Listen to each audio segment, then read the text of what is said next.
Hello student, this is the video relating to our chapter first class 12 subject business study. In last videos हमने पढ़ा था about the meaning of management, the functions, characteristics of management and feature क्या नाम है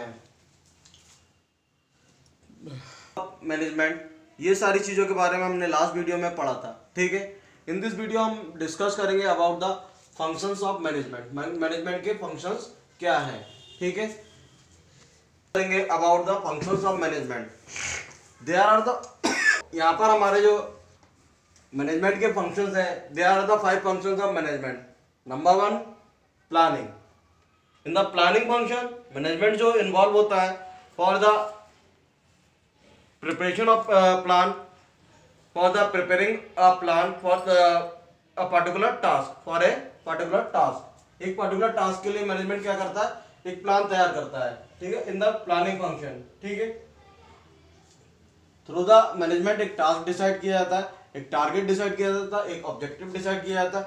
उस task को target, उस objective को फुलफिल करने के लिए, उस टारगेट को अचीव करने के लिए मैनेजमेंट क्या करता है, उसके लिए एक पर्टिकुलर प्लानिंग बनाता है. ठीक है, एक प्लान ड्रॉ करता है, कुछ पॉलिसीज ड्रॉ करता है, जिन प्लान्स और पॉलिसीज के बेसिस पर हम उस टास्क को परफॉर्म करते हैं और उस टास्क को इफेक्टिवली और एफिशिएंटली अचीव करते हैं. ठीक है, और दूसरा हमारा ये, जब प्लान प्रॉपर तैयार हो जाता है तो उसके बाद में मैनेजमेंट किस में इंगेज होता है, in the organising function. Organising function में क्या होता है, ऑर्गेनाइजिंग फंक्शन में जब मैनेजमेंट इंगेज होता है तो वो ओवरऑल रिसोर्सेज अरेंज करता है, जो रिसोर्सेज रिक्वायर्ड होते हैं for the fulfilment of the task. एक पर्टिकुलर टास्क को फुलफिल करने के लिए जिन सारे रिसोर्सेज की रिक्वायरमेंट होती है, उन सारे रिसोर्सेज को ऑर्गेनाइज करता है management. For examples like machineries, man power, material and money. ये 4 पॉइंट्स ऐसे हैं जिनके बेसिस पर एक टास्क को हम फुलफिल कर सकते हैं. ठीक है, तो ये किसका काम होता है, मैनेजमेंट का काम होता है कि क्या करेगा, वो सारे रिसोर्सेज ऑर्गेनाइज करेगा जो रिसोर्सेज रिक्वायर्ड है for the fulfilment of the task. Material, man power, machineries and money, इन सारी चीजों को ऑर्गेनाइज करेगा कौन, मैनेजमेंट. जो ये सारी चीजें दोनों फंक्शंस परफॉर्म किए जाते हैं, वो किसके थ्रू परफॉर्म किया जाता है, through the top level management. Top level management हमारा वो मैनेजमेंट है जो क्या चीज करेगा, प्लानिंग करेगा और ऑर्गेनाइजिंग करेगा. किसी चीज के बारे में प्लान करेगा, टास्क को परफॉर्म करने के लिए उसकी प्लानिंग करेगा, what to do, how to do and why whom to do and when to do. ये सारी चीजें डिसाइड करेगा कौन, टॉप लेवल मैनेजमेंट. और उसके साथ में वो सारे रिसोर्सेज ऑर्गेनाइज करेगा जो रिसोर्सेज रिक्वायर्ड है on the basis of organising function.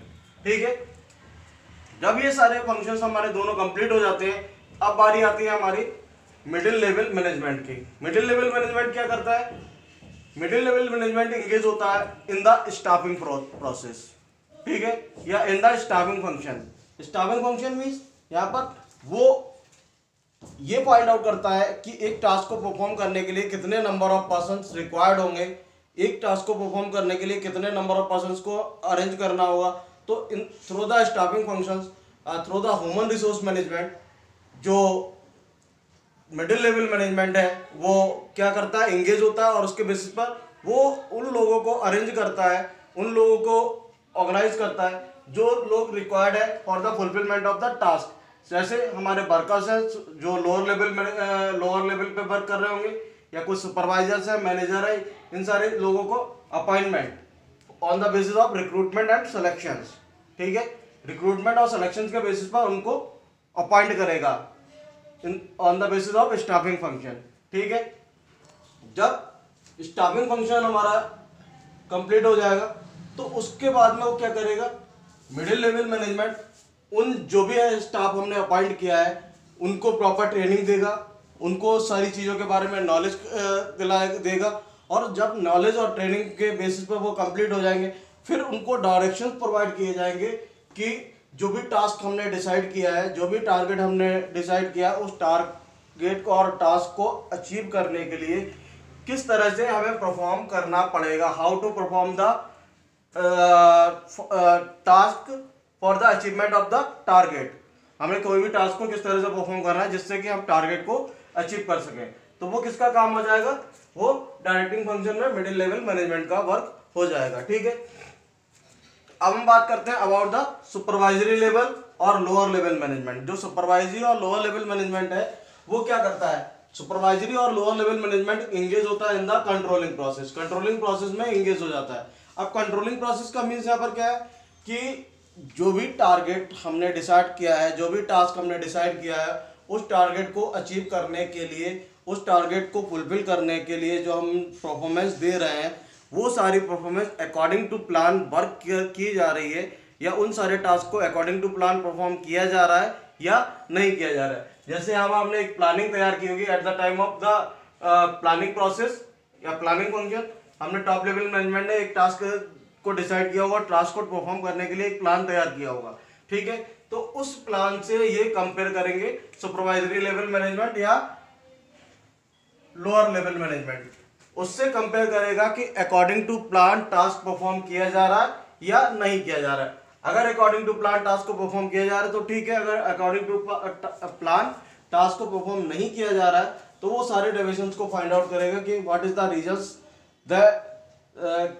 वो क्या रीजंस है जिनके बेसिस पर टास्क को अकॉर्डिंग टू प्लान परफॉर्म नहीं किया जा रहा है। ठीक है, तो ये आ जाता है हमारा फंक्शंस ऑफ मैनेजमेंट।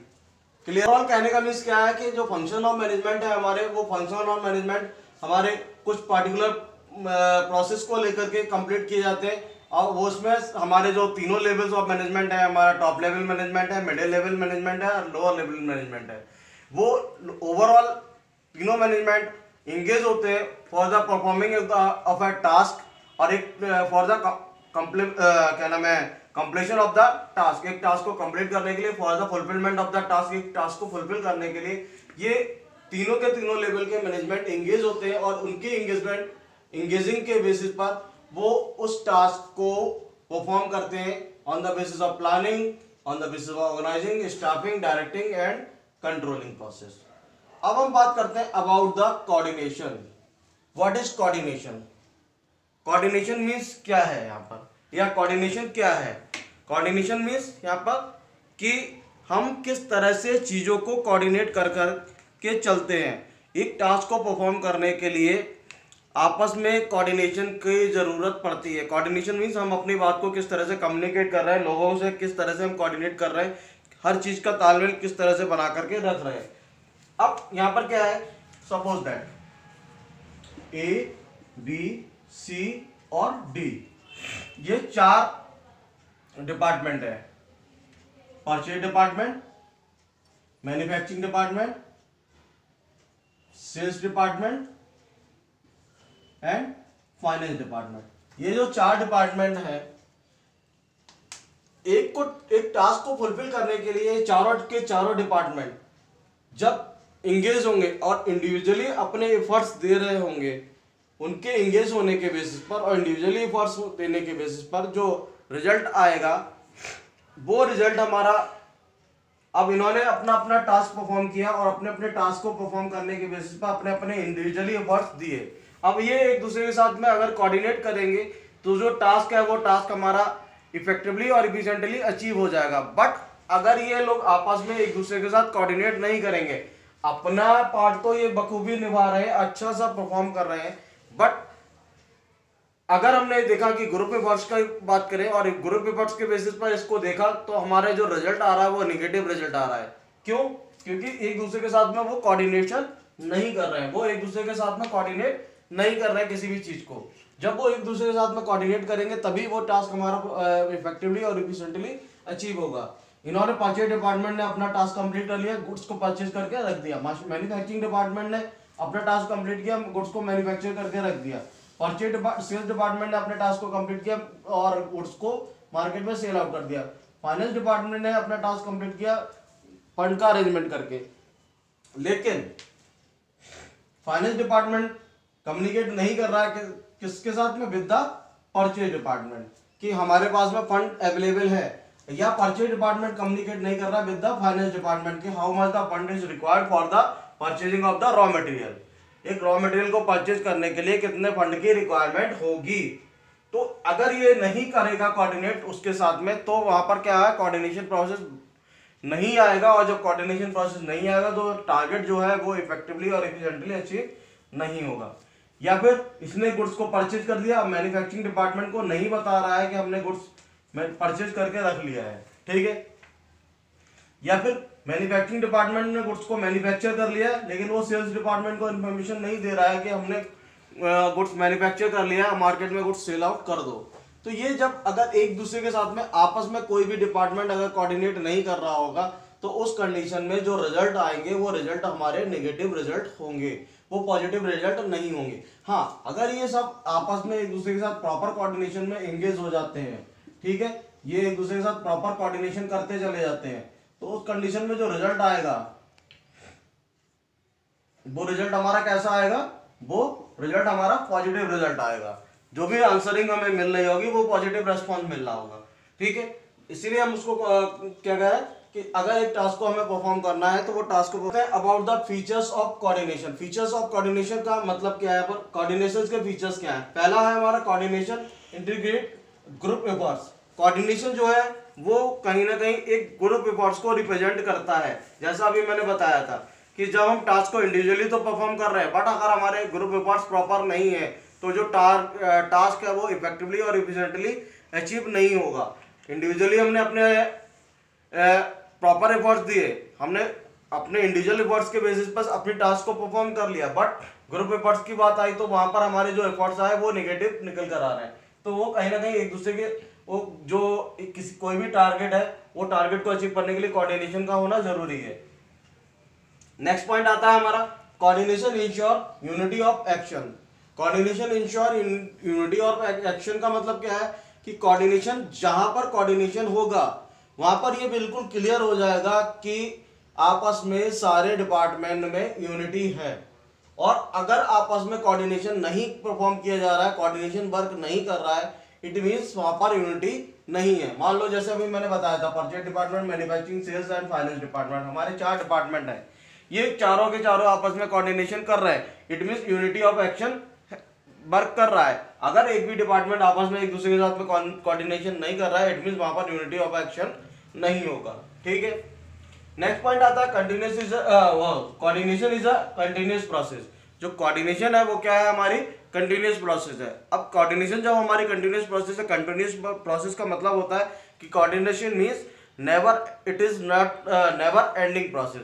कोऑर्डिनेशन कभी भी खत्म नहीं होता है। कोऑर्डिनेशन हमारा एक टास्क परफॉर्म किया, एक टास्क कंप्लीट हुआ, दूसरे टास्क के लिए हम कोऑर्डिनेशन स्टार्ट कर देंगे, ठीक है। इसलिए हम इसको कॉल करते हैं coordination is a continuous process. Next point आता है हमारा coordination is an all pervasive function. जो कोऑर्डिनेशन है वो ऑल परवेसिव फंक्शन है। जैसा अभी हमने बात किया था यहाँ पर top level, middle level, lower level. अब लोअर लेवल में हमारा purchase department, manufacturing department, sales department and finance department, जितने भी ये डिपार्टमेंट है ये सारे सब लोग एक दूसरे के साथ प्रॉपर कोऑर्डिनेशन लेकर के चल रहे हैं। तो ये कहलाएगा coordination is an all pervasive function. Coordination all pervasive function है, ठीक है। नेक्स्ट पॉइंट आता है हमारा coordination is the responsibility of all managers. जितने भी हर डिपार्टमेंट होते हैं, हर डिपार्टमेंट का एक मैनेजर होता है, एक हेड होता है। जो कोऑर्डिनेशन पार्ट है वो किसका रेस्पॉन्सिबिलिटी है, हर डिपार्टमेंट के मैनेजर की, हर डिपार्टमेंट के हेड की रेस्पॉन्सिबिलिटी है कि वो आपस में एक दूसरे के साथ कोऑर्डिनेट करके चले, ठीक है। नेक्स्ट पॉइंट आता है हमारा coordination is a deliberating function. Deliberating function means coordination हमारा एक वो फंक्शन है जिसके बेसिस पर जब तक हम प्रॉपर इंफॉर्मेशन लोगों को अथॉरिटीज और रेस्पॉन्सिबिलिटीज नहीं देंगे, तो प्रॉपर डायरेक्शन प्रोवाइड नहीं कराएंगे, उनको उनके राइट्स और ड्यूटीज नहीं बताएंगे, तब तक वो प्रॉपर वे में परफॉर्म नहीं करेंगे। सपोज दैट कि एक सेल्स मैनेजर है, उसके अंडर 2 या 4 एग्जीक्यूटिव वर्क कर रहे हैं, ठीक है। जो भी हमने टारगेट डिसाइड किया था, सपोज दैट सेल्स मैनेजर ने एक टारगेट डिसाइड किया 2000 यूनिट को मार्केट में सेल आउट करने का, ठीक है। अब उसके पास में ए, बी, सी और डी, ये 4 उसके एग्जीक्यूटिव्स हैं, ठीक है। सेल्स मैनेजर के पास में सबको एक एक टारगेट दिया, 500 यूनिट का इसको सेल करना है, 500 यूनिट का इसको सेल करना है, 500 यूनिट इसको सेल करना है, 500 यूनिट इसको सेल करना है। इसके साथ साथ में उन्होंने क्या किया, इनको डायरेक्शन प्रोवाइड कराया कि ईस्ट में ये जाएगा, वेस्ट में ये जाएगा, नॉर्थ में ये जाएगा और साउथ में ये जाएगा। इस तरह से जब ये चारों के चारों इधर उधर जा रहा, सबका डायरेक्शन बता दिया, सब कुछ बता दिया, तो उस कंडीशन में क्या होगा, ए ईस्ट में नहीं, ए वेस्ट में नहीं जाएगा, बी ईस्ट में नहीं जाएगा, बी या सी साउथ में नहीं जाएगा, डी नॉर्थ में नहीं जाएगा, कोई भी किसी के डायरेक्शन में नहीं जा रहा होगा, सब अपने अपने डायरेक्शन में जाकर के अपना टास्क को परफॉर्म कर रहे होंगे। तो ये कॉल किए जाएंगे हमारे functions of management and coordination and features of coordination.